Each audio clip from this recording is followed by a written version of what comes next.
बहुआमी गरीबी जिसको कहा जाता है, उससे करीब 25 करोड़ लोगों को उबार दिया गया। अगर सरकार की ही माने और गरीबी की दर 11.7% पर आ गई है, मतलब हुआ कि इस देश के 140 करोड़ में करीब सिर्फ 15 करोड़ गरीब रह गए। तो सरकार की क्या मजबूरी है, किस मजबूरी के तहत आपको 80 करोड़ लोगों को मुफ्त का राशन देना पड़ रहा है? आज तक गरीबी नापने का एक मापदंड था, उस मापदंड को आपने बदल दिया। अगर आपके घर में टॉयलेट बना है और कोई फर्क नहीं पड़ता, अगर आपके 2 बच्चों को 2 जून की रोटी नहीं मिल रही है, अब आप गरीब नहीं है। आपके गांव में अगर 5 घरों में बिजली आ गई, आप गरीब नहीं है। ये कौन से मापदंड है? और ये दुनिया भर में कहीं नहीं होता है। आज अदम गोंडवी के शब्दों से ही शुरुआत करते हैं। तुम्हारी फाइलों में गांव का मौसम गुलाबी है, मगर ये आंकड़े झूठे और ये दावा किताबी है। और ये मोदी सरकार से ज्यादा किसी के ऊपर चरितार्थ भी नहीं करता है। चुनावी मौसम है, जुमलों की बारिश के लिए तैयार हो जाइए। और जुमले इतने ज्यादा होने वाले हैं कि नए नए शगुफे उसमें रचे जाएंगे। मोदी सरकार ने एक नया जुमला, एक नया गुब्बारा छोड़ा है। 9 साल में 24 करोड़ 82 लाख लोगों को गरीबी से उबार दिया गया है। लेकिन कहीं ना कहीं यह गरीबों के खिलाफ एक साजिश रचने की भी बू आती है। अपने चिर परिचित अंदाज में यह गुब्बारा छोड़ा गया। प्रधानमंत्री से लेकर भक्त मंडली तक ने नीति आयोग के इस दंभ में खूब हवा भरी। लेकिन यह झूठ इतना बड़ा और यह मजाक इतना भद्दा था कि कुछ ही देर में फुस पटाखा साबित हो गया। मल्टी डायमेंशनल पॉवर्टी, बहुआमी गरीबी जिसको कहा जाता है, उससे करीब 25 करोड़ लोगों को उबार दिया गया। सरकार का नया जुमला यह है। अगर सरकार का यह दावा मान भी लिया जाए तो इस देश में ना बेरोजगारी है, ना महंगाई है, ना भुखमरी है, ना आर्थिक असमानता है। सब चकाचक चंगा सी है। लेकिन जमीनी हकीकत इस दावे के बिल्कुल विपरीत है। इस गरीबी के कम होने वाले जुमले में 4 बड़ी समस्याएं हैं। अगर गरीबों की संख्या घट गई है तो कंजम्पशन मतलब उपभोग लगातार घट क्यों रहा है? आज आप और हम अगर ज्यादा पैसा हाथ में आता है तो खर्चा करते हैं, लेकिन लगातार उपभोग इस देश में घट रहा है। अगर सरकार की ही माने और गरीबी की दर 11.7% पर आ गई है, तो सरकार 11.7% का मतलब हुआ कि इस देश के 140 करोड़ में करीब सिर्फ 15 करोड़ गरीब रह गए। तो सरकार की क्या मजबूरी है, किस मजबूरी के तहत आपको 80 करोड़ लोगों को मुफ्त का राशन देना पड़ रहा है? नीति आयोग ने किस थर्ड पार्टी से यह आकलन कराया? क्या इसकी पुष्टि आईएमएफ ने, क्या इसकी पुष्टि वर्ल्ड बैंक ने, क्या इसकी पुष्टि किसी थर्ड पार्टी ने की? और अंत में सबसे बड़ी समस्या इस जुमले के साथ यह है कि नीति आयोग ने गरीबी नापने के जो स्थापित मानक हैं, जो स्थापित मापदंड हैं, जो क्राइटेरिया है, जो दुनिया भर में इस्तेमाल होता है, उससे हटकर 12 मानकों पे गरीबी नापी गई है। और यह कितनी विचित्र और कितनी विडंबना की बात है कि उन मानकों में से ज्यादातर मानक वो हैं जो सरकार की फ्लैगशिप योजनाओं पर आधारित है। लेकिन कहते हैं ना कि झूठ की जिंदगी, झूठ की जो अवधि होती है वो बड़ी कम होती है।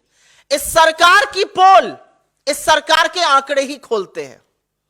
अभी थोड़े दिनों पहले एक ग्रोथ नंबर आया था, बड़ा सीना ठोक ठोक कर उस पर बात हो रही थी। उसी ग्रोथ नंबर पे, उसी जीडीपी नंबर में कंजम्पशन का भी डेटा आया।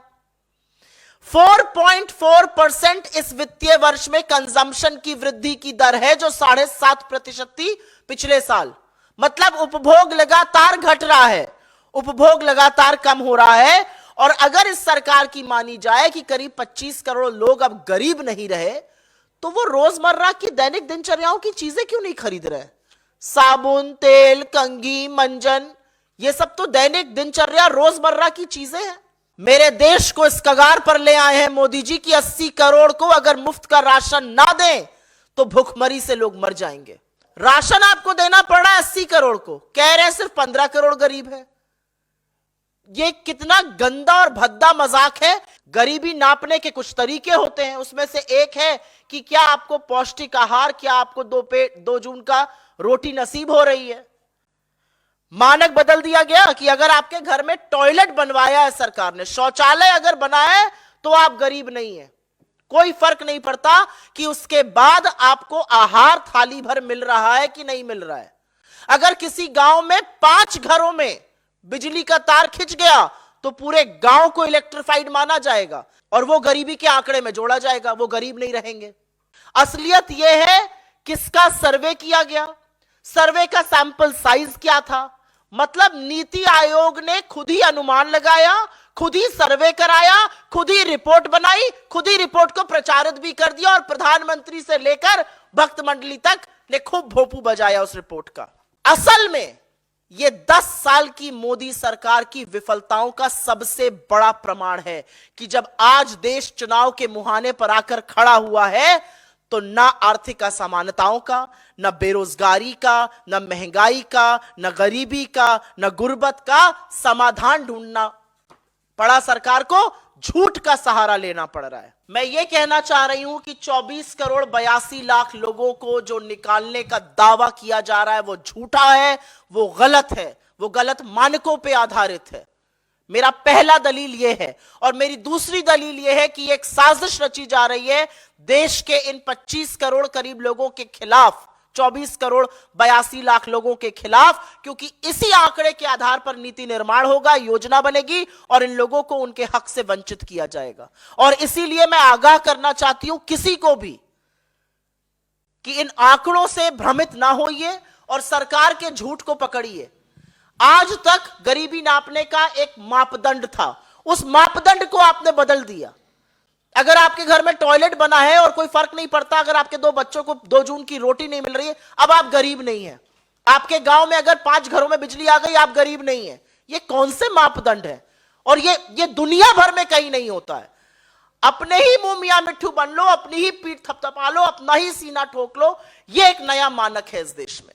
5 साल तक फ्री राशन आपको देना पड़ रहा है, मेरे देश को आप इस कगार पर ले आए और दम भर रहे हैं, हवा गुब्बारा चल रहा है कि गरीबी कम हो गई। अगर गरीबी कम हो गई होती तो बेरोजगारी ना होती।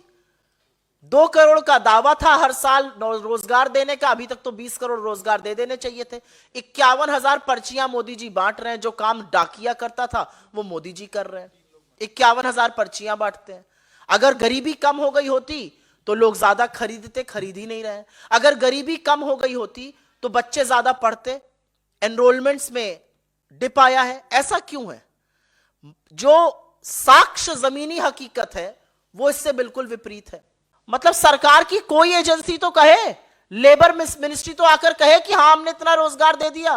वित्त मंत्रालय तो आके कहे, वित्त मंत्रालय एनएसएसओ के आंकड़े बिल्कुल दूसरे डायरेक्शन में है, कंजम्पशन गिर रहा है, आधा हो गया पिछले साल से, और यहां कहा जा रहा है कि गरीबी बिल्कुल कम हो गई है।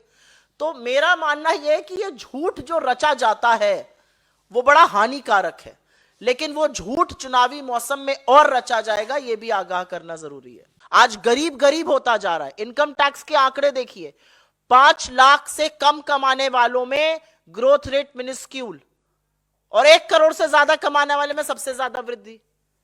ये तो आर्थिक असमानता का पैमाना है ना। इसी के खिलाफ तो हमें, इसी अन्याय के खिलाफ तो हम न्याय दिलाने की मुहिम लगा रहे हैं। नेशनल दस्तक की आपसे गुजारिश है कि अगर इसको बचाना चाहते हैं तो नेशनल दस्तक को सब्सक्राइब करने के लिए रेड कलर के सब्सक्राइब बटन को दबाएं, फिर बेल आइकन की घंटी दबाएं। नेशनल दस्तक को बचाने के लिए बहुत जरूरी है कि हर खबर को शेयर करें, लाइक करें, कमेंट जरूर करें।